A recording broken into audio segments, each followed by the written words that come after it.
Snijeg i led na splitskom Spinutu. Ne vjerujem da ću ikada više u ovakvom ambijentu na ovom mjestu snimati najavu za emisiju More. Mediteranski institut za istraživanje života u Splitu ugostio je simpozij o održivom ribarstvu.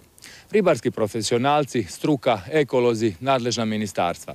Svi se slažu da je krajnje vrijeme da se izrade stroži pravilnici i planovi gospodarenja, ako uopće želimo razgovarati o održivom ribarstvu, posebno u priobalnim pojasevima.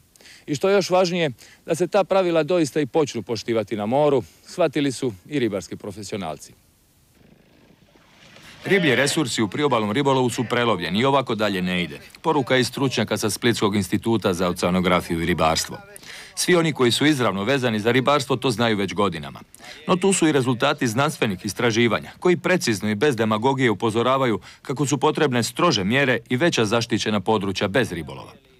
Ribolovni napor u priobalnom pojasu je definitivno velik. Nesređena situacija između zapravo sportskog, rekreativnog ribolova, malih ribara, gospodarskih ribolova, velika kompeticija između njih, jedna nelojalna zapravo kompeticija.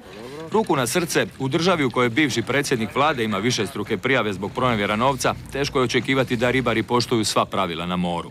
Ali doista, samo ribari mogu spasiti i sebe i ribe. Paški ribar Ivo Škunca 35 godina ribari u Lošinjskom akvatoriju.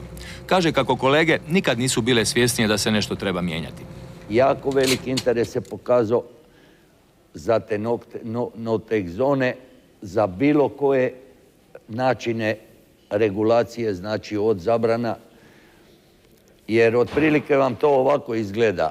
Ako niste na granici rentabilnosti, onda vam je svejedno da li je sve zabranjeno ili ništa nije zabranjeno, jer i ovako i onako ne egzistirate. Evo, kroz sad izradu planova upravljanja će se definirati od biomase do, recimo, načina ribolova i broja brodova koji će sudjelovati u tom ribolovu i mislimo da će se ići na smanjivanje ribolovnog napora kroz, recimo, broj radnih dana ili povlačenje dijela flote iz ribolova. Po ulasku u Uniju strani brodovi neće imati pravo ribarenja u našim teritorijalnim vodama.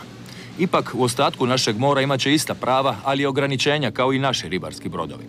Simpozij u Splitu je ugostio i gošću iz Svjetskog fonda za zaštitu prirode. Španjolka Suzana nam kaže kako je za bilo kakav ribolov presudan plan upravljanja. Primjerice, na Galicijskoj obali Španjolske odlični su rezultati projekta kojeg su pokrenuli baš ribari.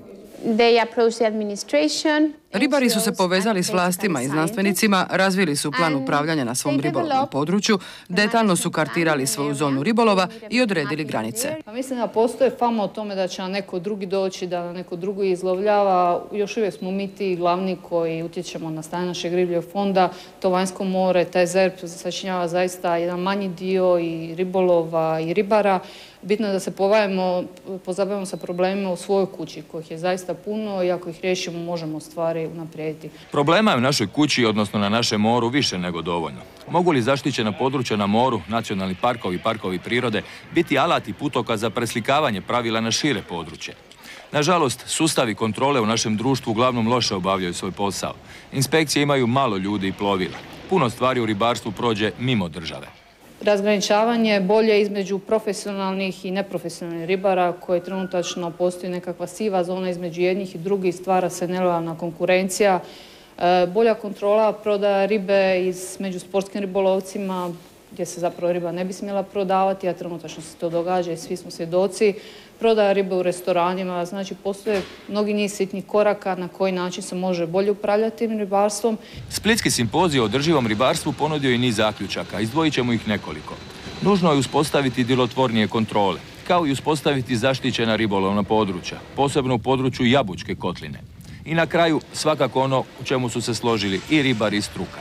Ne povećavati ribolovni napor.